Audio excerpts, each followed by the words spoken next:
Adjective clause চেনা সবচেয়ে সহজ, এবং অ্যাডজেক্টিভ আমারও ব্যক্তিগতভাবে অ্যাডজেক্টিভ খুব মানে প্রিয় একটা জিনিস। কারণ অ্যাডজেক্টিভ কি বলতো, যে নাউন বা প্রোনাউন সম্পর্কে কিছু বলে, মানে ভালো মন্দ, ঠিক আছে, তাই না? কিছু মানুষের কাজ থাকে না, সমালোচনা করা, হ্যাঁ, নিন্দা করা, প্রশংসা করা। তো এই ধরনের যারা মানুষ তারা অ্যাডজেক্টিভের মতন কাজ করে, তাই তারা অ্যাডজেক্টিভের মতন কাজ করে। ভালো হলে বলবে আর কি, বাহ ভালো করেছে, আমি জানতাম। খারাপ হলে জানতো, জানতামই দেবো, ওর দ্বারা হবে না। তো এই যে অ্যাডজেক্টিভ মানে দেখ কি বলছে, describes or modifies a noun. আচ্ছা, ডেসক্রাইব বা মডিফাইজ মানে কি, বিশেষিত করা। তার মানে মানে কিছু বলা। আমরা সহজ করে বললে কি হবে, যে ওয়ার্ড কোনো নাউন বা প্রোনাউন সম্পর্কে বাড়তি তথ্য দেয়, নাউন বা প্রোনাউনকে মডিফাই করে, এক্সট্রা কিছু বলে, তাকে অ্যাডজেক্টিভ বলা হয়। যদি একটা ওয়ার্ড বলে অ্যাডজেক্টিভ, একের বেশি বলে, একগুচ্ছ ওয়ার্ড যদি থাকে, তখন সেটা ফ্রেজও হতে পারে, ক্লজও হতে পারে। ফ্রেজ এবং ক্লজের মধ্যে ডিফারেন্স কি, ফ্রেজে সাবজেক্ট এবং ফাইনাইট ভার্ব একসঙ্গে থাকে না, আর ক্লজে সাবজেক্ট এবং ফাইনাইট ভার্ব একসঙ্গে থাকে, ব্যাস এইটুকুই ডিফারেন্স। আচ্ছা দেখ, অ্যাডজেক্টিভ ক্লজ মানে কি কি লিঙ্কার দিয়ে শুরু হয় আমি লিখে রেখেছি, দেখ এগুলো মাথায় রাখবে। Starts with who, which, that, when, why, where, whose.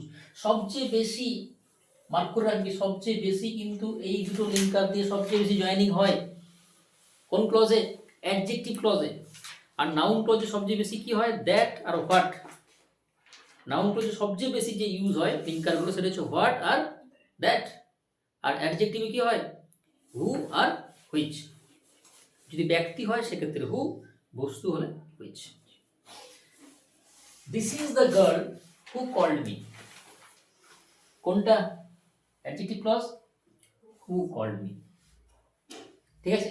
কার সম্পর্কে বলছে, দ্য গার্ল, এটা কি নাউন। নাউন সম্পর্কে বলা মানে সেটা কি অ্যাডজেক্টিভ, একগুচ্ছ আছে, সাবজেক্ট আছে, ভার্ব আছে, তাহলে adjective clause. This is the place, এই সেই জায়গাটি, ওয়্যার আই ওয়াজ বর্ন, যেখানে আমি জন্মগ্রহণ করেছি, জন্মেছি। কার সম্পর্কে বলছে, প্লেস, অ্যাডজেক্টিভ ক্লজ। তো আরেকটা মজার কথা বলে দিই, যে অ্যাডজেক্টিভ ক্লজ দেখ লিঙ্কারটা ঠিক নাউনের পরেই বসবে, এটা মাথায় রেখে দিবি, ব্যাস, তাহলে আর কখনো ভুল হবে না। লিঙ্কারটা ঠিক কি নাউনের পরেই বসবে। দেখ প্রত্যেকটা নাউনের পরে কিন্তু লিঙ্কার আছে, তার মানে অ্যাডজেক্টিভ ক্লজ। একদম চোখ বন্ধ করে, চোখ কান নাক মুখ বন্ধ করে অ্যাডজেক্টিভ ক্লজ, ঠিক আছে। দিস ইজ দ্য বুক, কি হুইচ আই বট ইয়েস্টারডে, তার সম্পর্কে বলছি, বুক, কোন ক্লজ, অ্যাডজেক্টিভ ক্লজ, ঠিক আছে। একদম মানে একদম মানে খুব মানে বাচ্চাদের খেলা আর কি, হ্যাঁ। The day when we met was cloudy. আচ্ছা, এটা কার সম্পর্কে বলছি রে, দ্য ডে, কোনটা, এটা হচ্ছে আমার ক্লজ, ওয়েন উই মেট, যেদিন আমরা দিন মানে যেদিন আমরা দেখা করেছিলাম সেদিন কি ছিল, ক্লাউডি ছিল। ক্লাউডি মানে কি রে, মেঘাচ্ছন্ন, হ্যাঁ। তাহলে কোনটা ক্লজ, ওয়েন উই মেট, কার সম্পর্কে বলছি, ডে সম্পর্কে, কোন ক্লজ, অ্যাডজেক্টিভ ক্লজ, ঠিক আছে।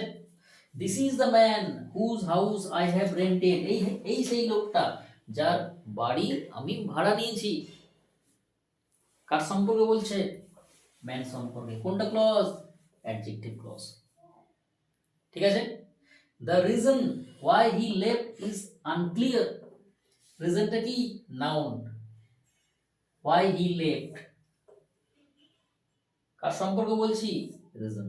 দেখ প্রত্যেকটি লক্ষ্য কর, প্রত্যেকটি সেন্টেন্সে কি আছে, যার সম্পর্কে বলছি, যে নাউন সম্পর্কে বলছি, ঠিক সেই নাউনটির পরেই কিন্তু আমাদের লিঙ্কারটা বসছে। হু কি বললাম, ব্যক্তিকে বোঝাবে, লিভিং থিং, হুইচটা হচ্ছে নন লিভিং থিং, ঠিক আছে। আচ্ছা, হোয়ার কি বোঝাবে, প্লেস, জায়গা বোঝাবে, তাই না? আচ্ছা, হোয়েন কি বোঝাবে? সময়কে বোঝাবে, দ্য ডে, সময়। আচ্ছা, হুজ কি বোঝাবে? অধিকার বোঝাবে। হুজ মানে কি? কার বা যার। এখানে এখানে কার হবে না, কোশ্চেন করলে কার হয়, এখানে যার। ঠিক আছে। আর হোয়াই কি বোঝাবে? কারণ, তাই না? The reason. যদি রিজন কথাটি থাকে তখন হোয়াই বসে, মাথায় রাখবি, প্রত্যেকে মাথায় রাখবি। প্লেস কথাটি থাকলে কি বসে? হোয়ার বসে। কোনো ব্যক্তি হলে কি হয়? হু হয়। কোনো বস্তু হলে কি হয়? হুইচ হয়। তাই না? আর যদি অধিকার বোঝায় তখন কি হয়? হুজ হয়। ব্যাস, এই তো খেলা, তাই না? এইভাবে প্রত্যেকটা বিষয়, মানে প্রত্যেকটা টপিক্সকে ভালো করে পড়তে হবে, রিভিশন দিতে হবে কিন্তু। হ্যাঁ, আমি করিয়ে দিলাম আর তোরা চলে গেলি বাড়িতে দেখলি না, এইভাবে কিন্তু হবে না।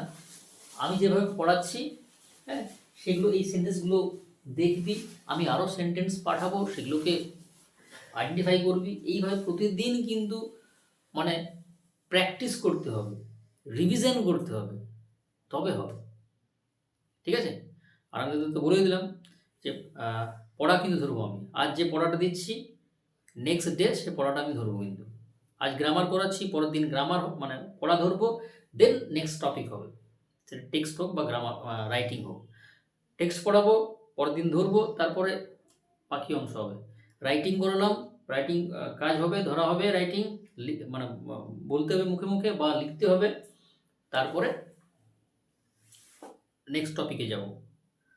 হ্যাঁ, সুতরাং 9-10টা ভালো করে পড়, কারণ বিভিন্ন চাকরির পরীক্ষায়, বিভিন্ন ধরনের পরীক্ষায়, যেগুলো তোরা পরবর্তীকালে বিভিন্ন পরীক্ষা দিবি, সেখানে কিন্তু আমি আগেও বলেছি তোদেরকে, আজকেও বলছি যে প্রায় 70 থেকে 80% নাম্বার কিন্তু 9-10 থেকেই থাকে। ঠিক আছে। আর যদি ভালো করে শিখিস, ভালো করে পড়িস, পরীক্ষায় লিখতে পারবি, নাম্বারও পাবি। হ্যাঁ, মাথায় টার্গেট, মানে নাম্বারটা টার্গেট রাখিস না যে আমার 90% চাই, 95 চাই, 100% চাই, একদম না। আমি সব শিখব, পরীক্ষায় সব প্রশ্ন করে আসব। ঠিক আছে। এইটা হবে আমার target, this is my target, যে আমি শিখব এবং পরীক্ষায় সব করে আসবো। নাম্বার তোর মানে নাম্বার অটোমেটিক আসবে।